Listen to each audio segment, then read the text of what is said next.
What the heck? You declined my call. What are you playing? Oh. You're on Tinder? Yeah, I mean, like, why does it matter to you? Boy, bye.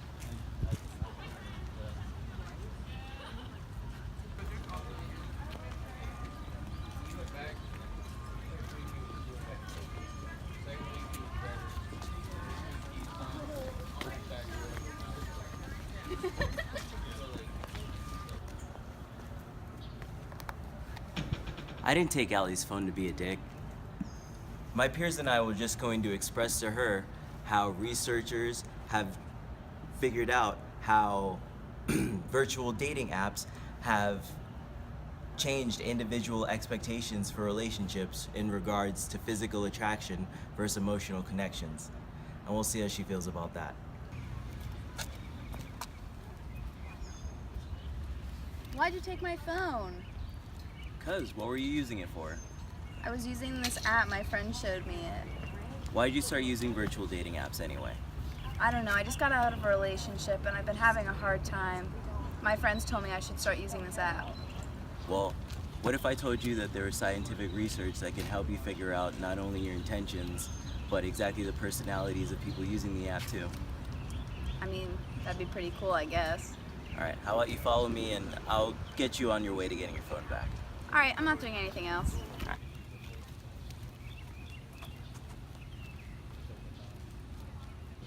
Alright, let's start from the beginning.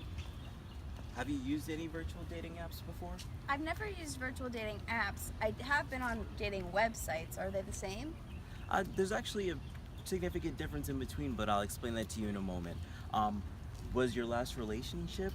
How did you encounter your last relationship? We actually met on an online dating site, but that didn't work out clearly.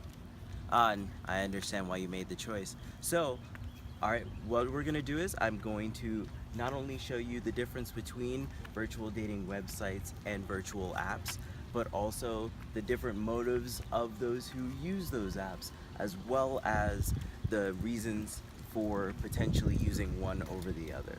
Okay, sounds good. Alright. Alright, and take a seat. Alright, here are virtual dating apps compared to dating websites. Virtual dating apps are basically applications where you are going to, you as the individual, once you activate the app, it chooses whether or not you indicate a gender preference, and then based on your GPS location that you choose, you will interact with people who have also initiated the app and fall within your parameters as well when you reach within their location. Unlike in dating websites, where you as the individual create a listing of personal factors where you'd match with other potential suitors with personal factors and have inputted a same city and same zip code in which you both would want to, but it isn't based on your current location.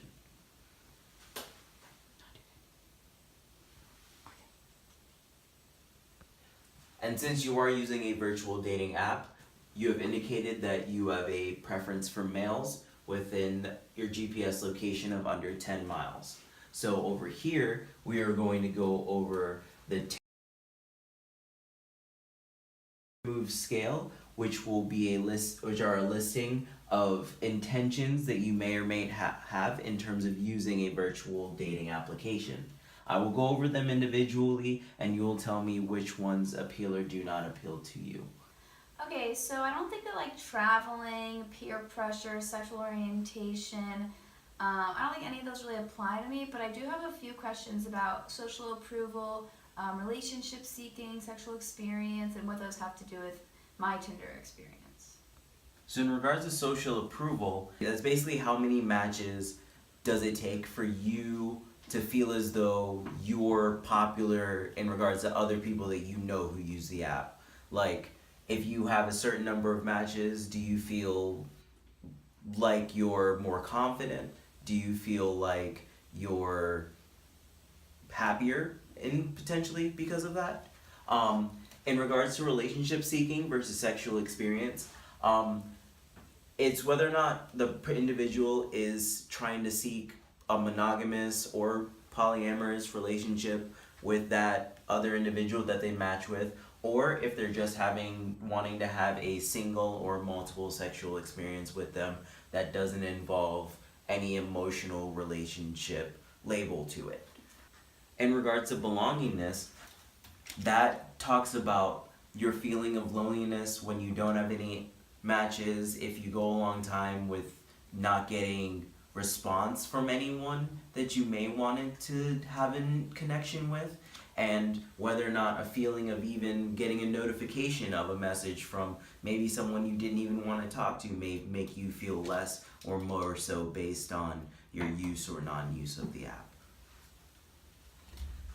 And about flirting and social skills, it's kind of like having it as a practice in ways of talking to people and even throwing out a gesture or a statement here and there just to see how you get a reaction. So is dating online and using apps really that different from just meeting people in person?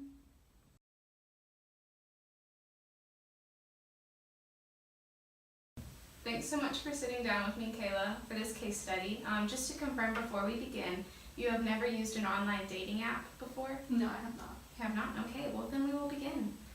In a study conducted by Aly Kapper for cyber psychology, behavioral and social networking, it was found that 60% of couples who met online are in non-marital relationships and often end up breaking up. Of couples who meet online, only a small amount end up married. The study found that these couples were less likely to commit to marriage and more likely to stay dating. She attributed this to 3 factors. The first factor she attributed this to is that individuals who meet online and use dating apps have too many options to choose from. She found that it was hard for them to stay committed to one person, knowing that there was so many other options out there just at the tips of their fingertips. As a person who has dated offline, how do you think that your relationships have been in terms of time span and commitment?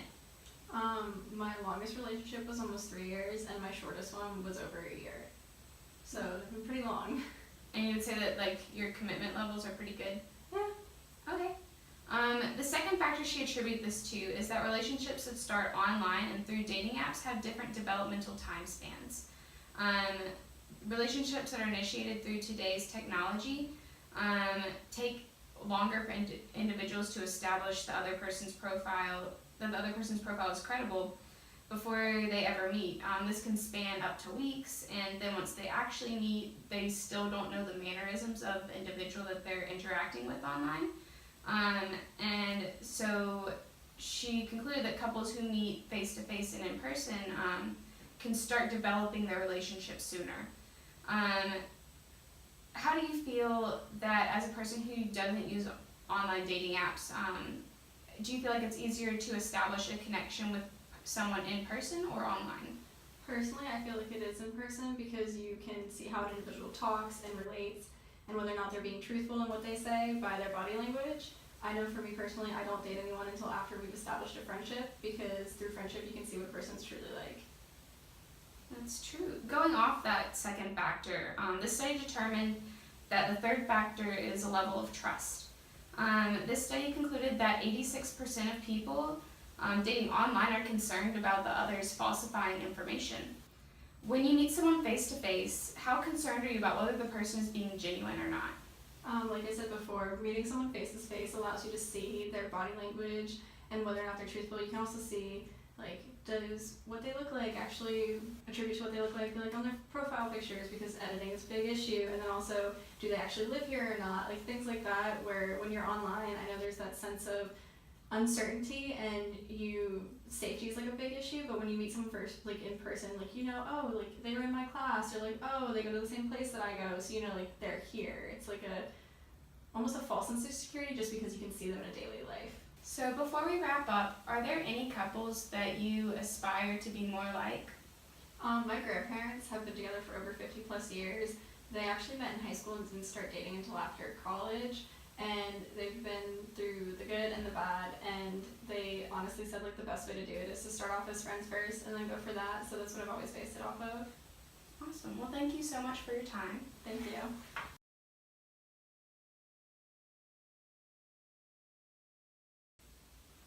Alright, let's go meet your matches. Hey! Someone's looking worthy of their profile picture. Thank you, thank you. You ready to look for you ready to find your Tinder match? Yeah, I guess so.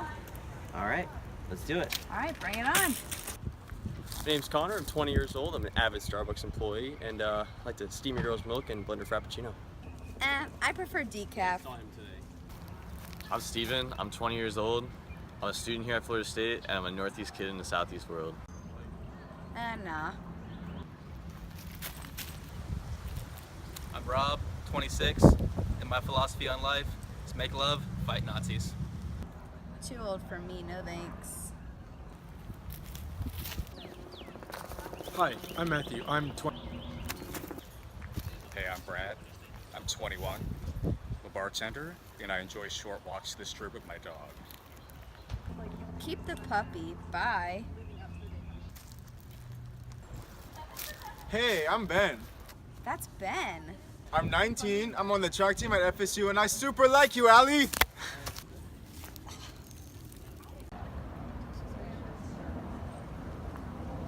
Ugh, I'm done. Ah, alright. So, how do you feel about using Tinder in real life? I mean, I guess it's fine, but I don't really think it's for me. I mean, I have tons of time, and there's so many people here on campus, so I could probably just meet in person. That is true. Well, I think you're ready to get your phone back? Yeah, I do. Can I have my phone? Alright, here you go.